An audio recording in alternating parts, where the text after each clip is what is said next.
ஒரு மனிதனுடைய வாழ்க்கையில ருணம், ரோகம், சத்ரு இந்த பாவகத்தை குறிப்பா நம்ம ஆராய்ச்சி பண்ண போறோம். கடன் எதனால ஏற்படுறது, எப்படி கடன் ஏற்படுறது, அந்த கடன் அடைவுபடுறதுக்கு உண்டான வழிமுறைகள் என்ன, நோய்கள் எதனால் ஏற்படுகிறது, எந்த கர்ம வினை பாவங்களால் தொற்றுகள் உண்டாகிறது, பரம்பரை நோய்கள் எதனால் வருகிறது, வழக்குகள் அப்படின்ற ஒரு விஷயம் கான்சன்ட்ரேஷன் வருது அப்படின்னா எப்படி வழக்குகளை சமாளிப்பது, வழக்குகளை எப்படி கொண்டு போகணும், முடிவுக்கு வருவது எப்படி, ஒரு சின்ன ஒரு ஆராய்ச்சியில ஒரு மேல் வரியை மட்டும் நம்ம டச் பண்ண போறோம். வீரதீரத்திற்கு வெற்றிக்கு உத்தான சிம்ம ராசி அன்பர்களே, இந்த சிம்ம ராசியை பொறுத்த அளவுக்கு கௌரவமானவர்கள் அப்படின்னு சொல்லலாம். ஒரு மிடுக்கானவர்கள், தன்னுடைய கௌரவத்தை எப்பயுமே விட்டு கொடுக்க மாட்டாங்க. மதியாதா தலைவாசல் மிதிக்க வேணாம் அப்படின்ற ஒரு வாக்கியத்திற்கு சொந்தக்காரங்க யாரு அப்படின்னு பார்த்தோம் அப்படின்னா இந்த சிம்ம ராசிக்காரர்கள் தான். இவர்கள் கடன்பட்டு அவர்கள் கொடுத்து விடுவார்கள். இப்படிலாம் நடக்கும். குடும்பத்திற்காக கடன்பட வேண்டிய காலம் இந்த சிம்ம ராசிக்காரர்களுக்கு நடக்கும். இது எங்க பிரச்சனையா வெடிக்கும் அப்படின்னா இந்த கணவன் மனைவிக்குள்ள இந்த பிரச்சனை வெடிக்கும். எனக்கு உன்னை செய்ய சொன்னா நீ செய்ய மாட்டேங்கிற, வீட்டுக்குன்னா இந்த மாதிரிலாம் செஞ்சிடற, அம்மாவுக்குன்னா இப்படி செய்யற, தம்பிக்குன்னா இப்படி செய்யற, உங்க சொந்த பந்தத்துக்கு எல்லாத்துக்கும் நீங்க இப்படி செஞ்சிடுறீங்க, எனக்கு ₹1 செலவு பண்றதுக்கு உங்களுக்கு கணக்கு பாக்குறீங்க. இந்த மாதிரி வாதங்கள் இவர்களுக்குள்ள வந்துடும். அதீத கடன், மிகப்பெரிய அளவில் குரோர் கணக்குல, மில்லியன் கணக்கெல்லாம் வாங்குறாங்க இல்லையா, அதெல்லாம் இவர்களுக்கு அத்துப்படி ஆகிறதுக்கு உண்டான சூழல்கள் கிடைக்கும். வழக்குகள் வாங்குறாங்க அப்படின்னா கூட பிறர் செஞ்ச தவறுகளுக்காக தான் இவர்கள் வழக்கு வாங்க நேரிடும். இவர்கள் மேல குற்றம் இருக்காது, யாரோ செஞ்ச தப்புக்கு இவங்க போயிட்டு தண்டனை அனுபவிக்கிற மாதிரி சூழல்கள் எல்லாம் இந்த சிம்மராசிக்காரர்களுக்கு உருவாகிவிடும்.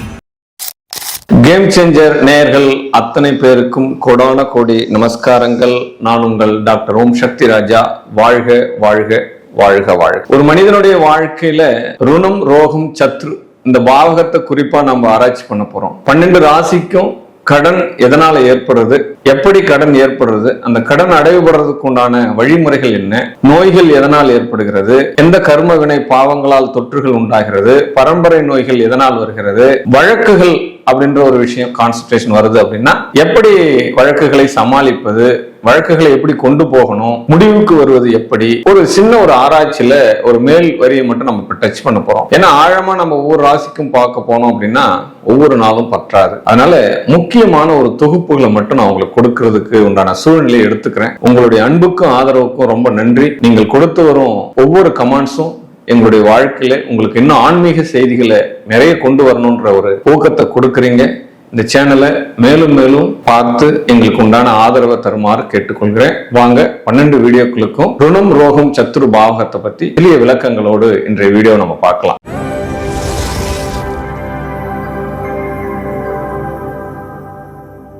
வீரதீரத்திற்கு வெற்றிக்கு உத்தான சிம்ம ராசி அன்பர்களே, இந்த சிம்ம ராசியை பொறுத்த அளவுக்கு கௌரவமானவர்கள் அப்படின்னு சொல்லலாம். ஒரு மிடுக்கானவர்கள், தன்னுடைய கௌரவத்தை எப்பயுமே விட்டு கொடுக்க மாட்டாங்க. மதியாதா தலைவாசல் மிதிக்க வேணாம் அப்படின்ற ஒரு வாக்கியத்திற்கு சொந்தக்காரங்க யாரு அப்படின்னு பார்த்தோம் அப்படின்னா இந்த சிம்ம ராசிக்காரர்கள் தான். எப்படி ஒரு சூரிய பகவான் காலையில் உதித்தாதான் எல்லா உயிரினங்களும் இயங்குதோ, இனப்பெருக்கம் உருவாகுதோ, அது மாதிரி இவர்கள் ஒரு இடத்துக்கு வந்தாங்க அப்படின்னா அந்த இடமே ஒரு மிகப்பெரிய ஒரு விஐபி அந்தஸ்து கொண்டான இடமாக மாறும்.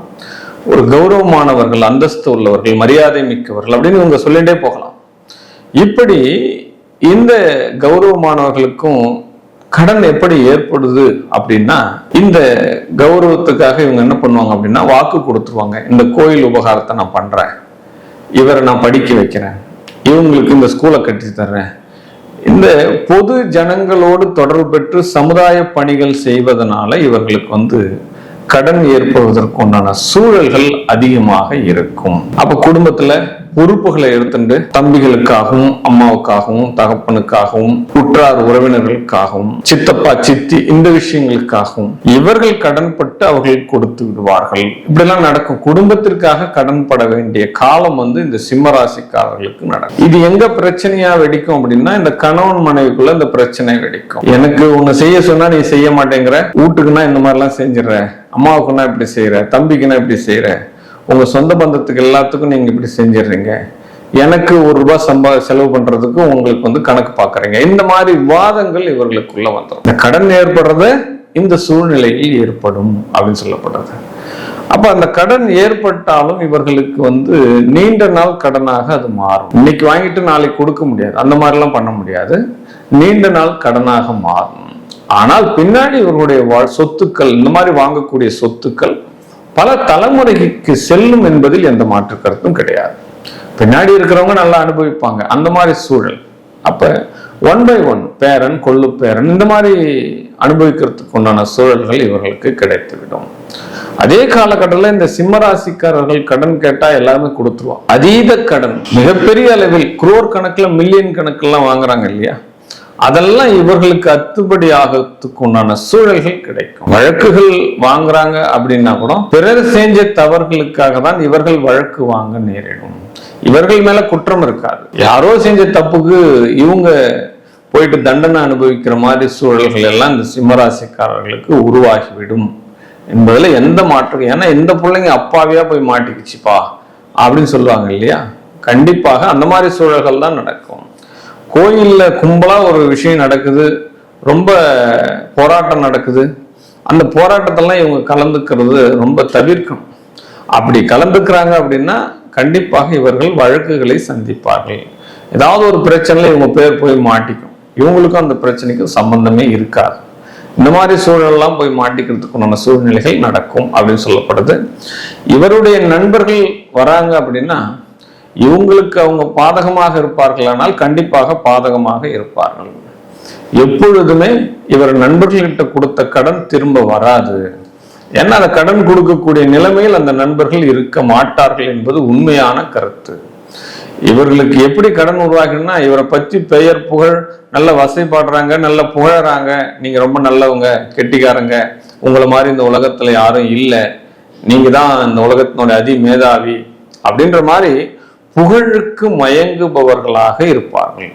எப்படி மகுடி ஊதுனா ஒரு பாம்பு கட்டுப்படுதோ அந்த மாதிரி தன்னை புகழ புகழ இவர்கள் என்ன பண்ணுவாங்கன்னா மெய் மறந்து மதிமயங்கி இவர்கள் கடன் கொடுத்துருவாங்க, வாக்கு கொடுத்துருவாங்க.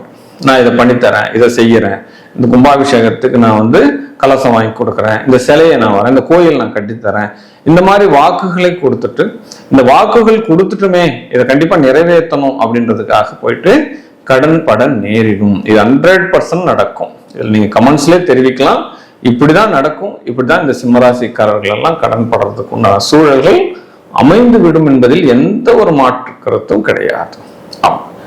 அதே காலகட்டத்துல வம்பு வழக்குகள்லாம் சரியாகணும், முறையா நடக்கணும், அதுல இருந்து ரிலீஃப் ஆகணும், நான் எந்த தப்புமே செய்யல கடவுளே அப்படின்னு நீங்க நினைச்சிருந்தாலும் தானாகவே மாட்டேன். இதுல என்ன நடக்கும் அப்படின்னா இவங்க கிட்ட இவங்க இலகிய மனசு கொண்டவங்க, ரொம்ப இரக்கப்படக்கூடிய குணம் உள்ளவங்க. இவங்க ஏதாவது ஒரு கைம்பெண்கள், விதவை பெண்கள், ஏதாவது ஒரு தொடர்புகள் ஏற்படுது அப்படின்னா அனைத்து பொருள்களையும் இழந்து விடுவார்கள் அப்படின்னு சொல்லப்படுது. சிம்மராசிக்காரர்கள் பார்த்தோம் அப்படின்னா ஜென்யூன் பர்சனா இருந்தாலும் இவர்களுடைய திரைமறைவினுடைய வாழ்க்கை பல ரகசியங்களில் இருக்கும். ஆமா, பின்னாடி இருக்கிற வாழ்க்கை கண்டிப்பாக இவர்களுக்கு ஏதாவது ஒரு தொடர்பு, ரொம்ப கீழ்மட்ட தொடர்புகள் இருக்கும். ஆமா, என்ன சொல்லுவாங்க அப்படின்னா கிளி மாதிரி ஒரு மனைவி இருந்தாலும் குரங்கு மாதிரி ஒரு வப்பாட்டி இருப்பா அப்படின்ற ஒரு பேச்சுக்கு, அந்த பழமொழிக்கு எடுத்துக்காட்டா இந்த விஷயங்கள்லாம் அமைஞ்சிடும். அது ரகசியமாகவே இருக்கும். அந்த ரகசியத்தை அறிவது என்பது ரொம்ப அரிதிலும் அரிதாக இருக்கும். அதை கண்டுலாம் பிடிக்க முடியாது, கடவுள் சொன்னாதான் உண்டு. அந்த மாதிரி ஒரு ரகசியமாக இருக்கும். அந்த மாதிரி ஏமாறதுக்கு உண்டான சூழ்நிலைகள் எல்லாம் இவர்களுக்கு நடந்து கொண்டிருக்கும். தான் ஏமாற்றப்படுகிறோம் அப்படின்றத கூட புரிஞ்சிக்க முடியாம, தெரிஞ்சிக்க முடியாம ஏமாந்துட்டு இருப்பாங்க. பின்னாடி வாழ்க்கையில அதெல்லாம் அப்படிதான் அப்படின்னு அதை பெருசா எடுத்துக்காம கடந்து போகிற உண்டான மனப்பான்மை இவங்ககிட்ட இருக்கும்ன்றதையும் ஒண்ணு. ஏமாறதையும் நம்ம ஏத்துக்கணும் இல்லையா, அந்த மனப்பக்குவம் இவர்கள்கிட்ட இருந்துரும். பரவாயில்ல, விட்டு தள்ளு, நம்ம பார்த்து சம்பாதிச்சது தானே, போனா போகுது அப்படின்ற மாதிரி ஒரு லகுவா இவங்க அதை கடந்து போயிடுவாங்க அப்படின்றதுதான் உண்மையான கருத்து. இதுல இருந்தெல்லாம் நம்ம எப்படி சார் மீள முடியும்? அதுக்குண்டான ஜாதக அமைப்புகள் நம்ம கிட்ட இருக்கா? நம்ம அதுக்குண்டான தசாபுத்தி நடக்குதா? இது மாதிரி இக்கட்டான சூழ்நிலை தான் இப்ப நடந்துட்டு இருக்கா லைவ்ல. அப்படி நடந்துட்டு இருக்கு அப்படின்னா நம்ம என்ன பண்ணலாம் அப்படின்னா, எப்பொழுதுமே சிம்ம ராசிக்காரர்கள் இந்த பிரபஞ்சத்தினுடைய அருள் அவங்களுக்கு கிடைக்கணும், அவங்களுக்கு வரக்கூடிய அதிர்வலைகள், சிந்தனைகள், பேராற்றல்கள் எல்லாம் நற்செய்திகளாக உங்களுக்கு வரணும் அப்படின்னு நீங்க நினைக்கிறீங்க அப்படின்னா உங்களுக்கு பெண் தெய்வங்கள், பெண் தெய்வத்திலே இந்த கன்னிமார் தெய்வம் இருப்பாங்க, சப்த கன்னிகள் அப்படின்னு சொல்லிட்டு இருப்பாங்க. இந்த சப்த கன்னிகளினுடைய வழிபாடு நீங்க பண்ணணும். அதுக்கு உண்டான பூஜை முறைகள், எந்த திதியில பண்றது, எந்த நட்சத்திரத்துல பண்றது, அதை எப்படி பண்றது, எந்த கால நேரத்துல பண்றது, அப்ப நம்ம எந்த விரத முறைகள் சிறப்பு, எப்படி அவங்களுக்கு துணிமணி எடுத்து வைக்கணும், எப்படி பொங்கல் வைக்கணும், இந்த விஷயங்கள்லாம் நீங்க அந்த கோயில்ல போயிட்டு இருக்கக்கூடிய அர்ச்சகர்கிட்டயோ இல்ல பூசாரி கிட்டயோ, மேக்சிமம் பூசாரி தான் இந்த கோயில்லாம் இருப்பாங்க, அந்த பூசாரி கிட்ட கேட்டீங்க அப்படின்னா அவ உங்களுக்கு வழிகாட்டுதல் சொல்வா. அதற்கேற்றவாறு அந்த பூஜைகளை நீங்க செய்யறீங்க அப்படின்னா இந்த சப்த கன்னிகளினுடைய பூஜைகள் உங்களுடைய வாழ்க்கையினுடைய ஏறுமுகமாக இருக்கும், ஏமாற்றத்தை தராது என்று கூறி வாழ்க வாழ்க வாழ்க வாழ்க.